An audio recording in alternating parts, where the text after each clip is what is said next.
Humans can be so weird. We're never content navigating a middle path. It seems we prefer the extremes, the bold positions, the fundamentalist position. In our politics, in our religion, even in our diet. There are those out there who claim to have the one true cure, the one true path, and it's always an extreme position. In this vein, I present the raw food movement. So what is raw foodism? It's a growing movement that opposes the cooking of food. They eat it raw, unfrozen, and largely unprocessed. Like any of these movements, it has subgroups. Fruitarians eat fruit. Paleo dieters eat raw meat like their distant ancestors. And juicers, which sounds like a 50s biker gang, are people who get most of their nutrition from juices. You can fill up a kitchen counter with the tools that some of them use to not cook their food: dehydrators, fermentation rigs, and juice blenders.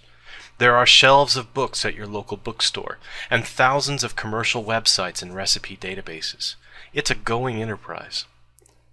What's so bad about cooked food? Because one popular website warns us, cooking renders food toxic, and follows that shocking revelation with an exclamation point. Oh no, you think, but I've been eating cooked food all my life. How long do I have to live, doctor? Not long, they assure us. What evidence is there that dead food causes, and I quote, dull, diseased, and sooner dead people? Well, not much. But before I get into that, I want to focus on actual facts. Many of us eat far too much meat and not nearly enough vegetables and fruit. The traditional American diet is especially bad, dependent as it is on high fat, high salt, high sugar.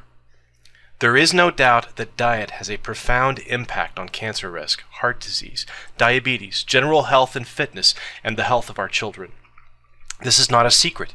It is not being suppressed. People, myself included, just make really bad choices, in spite of all the encouragement and info from the medical community. When was the last time your doctor told you to eat more red meat or less vegetable? This does not, however, require that we respond with extremism.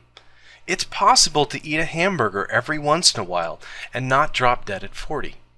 We don't have to be vegans to be healthy, and we don't have to eat raw food to feel good or live longer. This is my primary point. I don't care so much what you do as why you do it. If you decide to become a vegan for reasons of ethics, then go to it. Just give your kids a chance at healthy nutrition, and I have no quarrel with you. If you talk to your doctor about eating nothing but red foods or things that start with the letter S, fine with me. I'm all for freedom of lifestyle, so long as the innocent aren't harmed. But if the scare tactics, faulty logic, or pseudoscience garbage makes you do stupid things with your nutrition or health, don't expect not to be called on it. Raw foodism takes a good idea, high nutrient content, low calorie content foods, and can take it to ridiculous extremes, using some glaringly bad logic. It can also cause some serious health problems. Let's examine the flaws in their logic first. Claim 1. Nutrients are destroyed by cooking. This is a partial truth. Some nutrients are lost during cooking, but some are actually increased. A raw food diet, which is usually defined in the literature as 75% or more foods that are not cooked above 102 degrees Fahrenheit, is typically deficient in calcium, vitamin D, some types of vitamin B, iron, zinc, protein, and calories.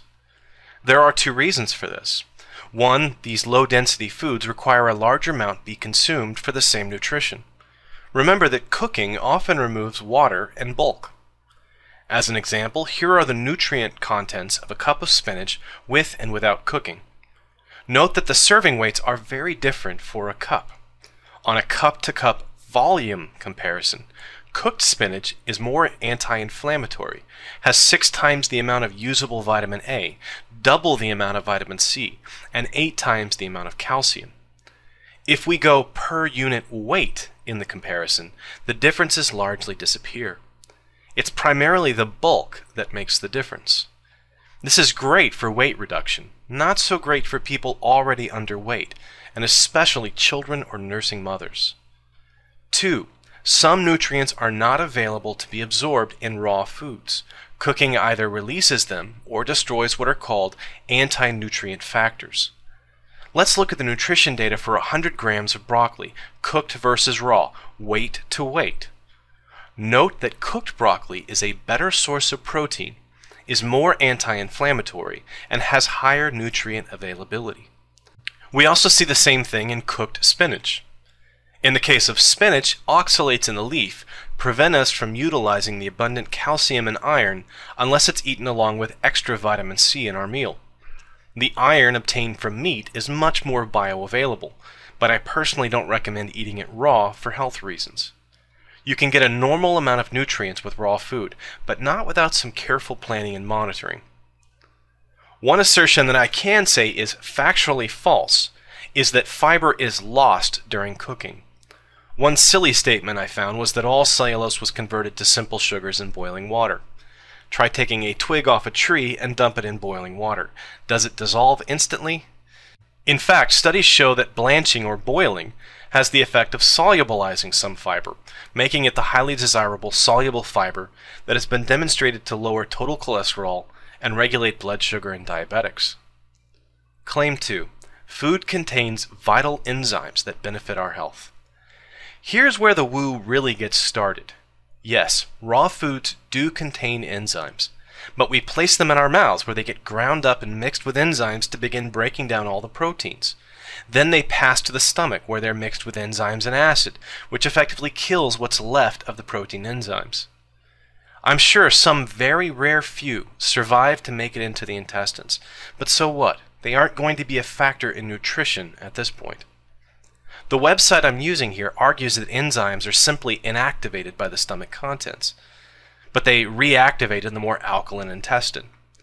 Their source for this claim is Viktoras Kulvinskas, one of the world's foremost and most experienced active researchers into enzyme nutrition.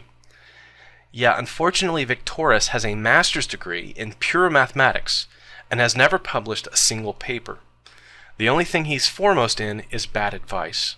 He advocates all manner of New Age craziness, iridology, palmistry, and numerology.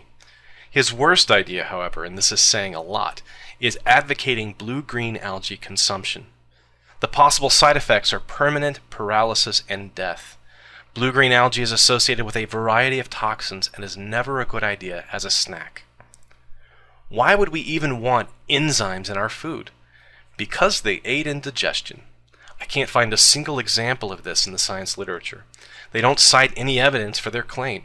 It goes against what we know about human digestion. But wait, there's another element here. It appears that raw foods still contain life force. Okay, so my apple is still alive while I eat it. Not sure I'm comfortable with that, and it's clearly supernatural vitalism, not based in evidence. Claim 3. Foods become toxic when cooked. Again, this is trivially true, but false in the fundamentals. Cooking foods, especially to very high temperatures, can produce toxins and carcinogens. But it's the way they're cooked that makes the difference. Smart choices in how you cook food can minimize or reduce any attributable risk. Before I tackle food toxicity, in doing some background checks on references from websites, I discovered some really questionable information sources. Here's a quote attributed to Dr. Virginia Vetrano. Irritation from putting extremely hot foods into the stomach, can cause cancer. Dr. Vetrano also writes that heating any food, destroys much of its vitamin, mineral, and protein content, and poisonous inorganic acids are formed. The all-uncooked diet is most healthful. So I looked for Dr. Virginia Vetrano. Several hits all list her as having a DSc. That's a Doctorate of Science, in Natural Hygiene from the City University of LA. This appears to be an unaccredited diploma mill, and they don't seem to currently offer any DSc degrees, nor any degree in natural hygiene. She also lists DC, which I'm going to assume is a Doctor of Chiropractic, and little h, big M, big D, which I can only assume she made up on the spot because there's not a single reference to that degree. She works as a telephone consultant, and I quote, "I can teach you how to supply the correct conditions so that your body heals spontaneously, almost like magic. She charges $200 per hour for this service. How she's not in jail, I don't know. You should always investigate claims like this with a skeptical mindset so you don't get burned. There's also a reference to Francis Pottinger Jr. and his cat experiments.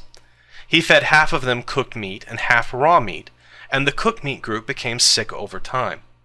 The raw meat population also received raw milk, which I'll come to in a later video. The raw food website uses this as evidence that all cooked foods are toxic. The actual reason for the difference was that cooked meat was depleted for taurine. Taurine is an amino acid essential to cats, but not so essential in humans. The diet being given didn't contain enough taurine, and the cats were getting sick as a result. It wasn't enzymes, it wasn't the raw milk or meat's life force. It was just unbalanced nutrition, not unlike what one gets when eating an all-raw diet. A Red Bull a month would have solved the problem.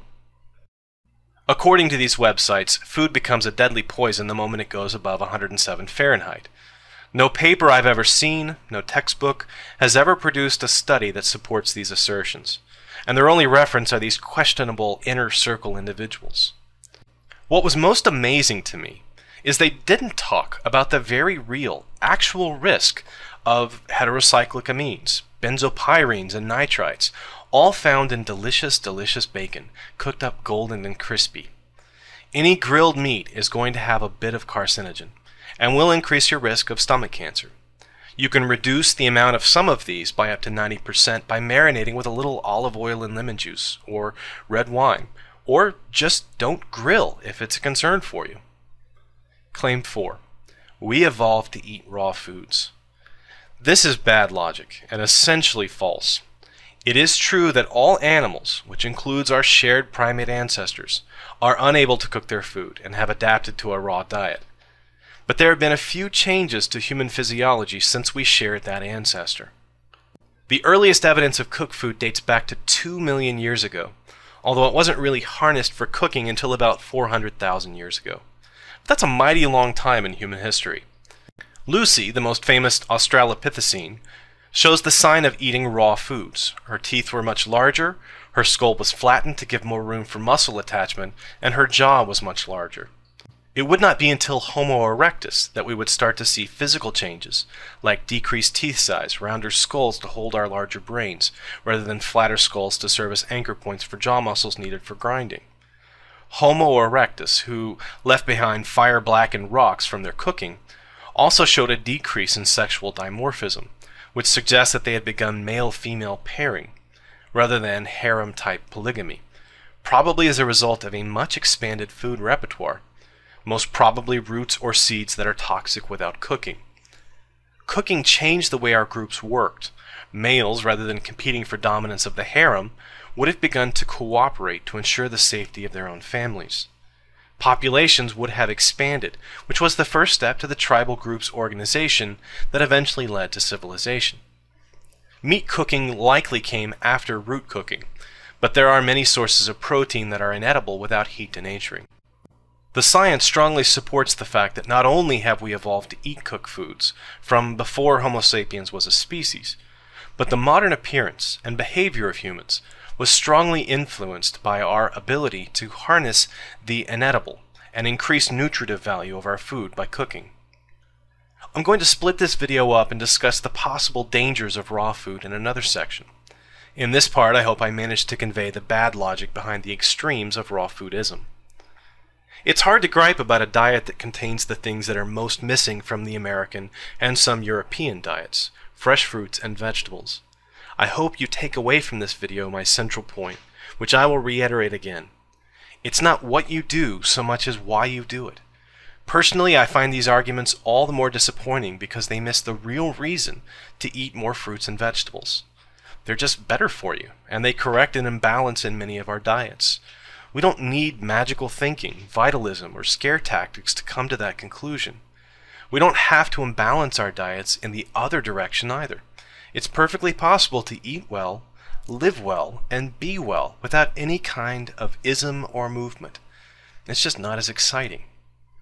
See you in part 2, and thanks for watching.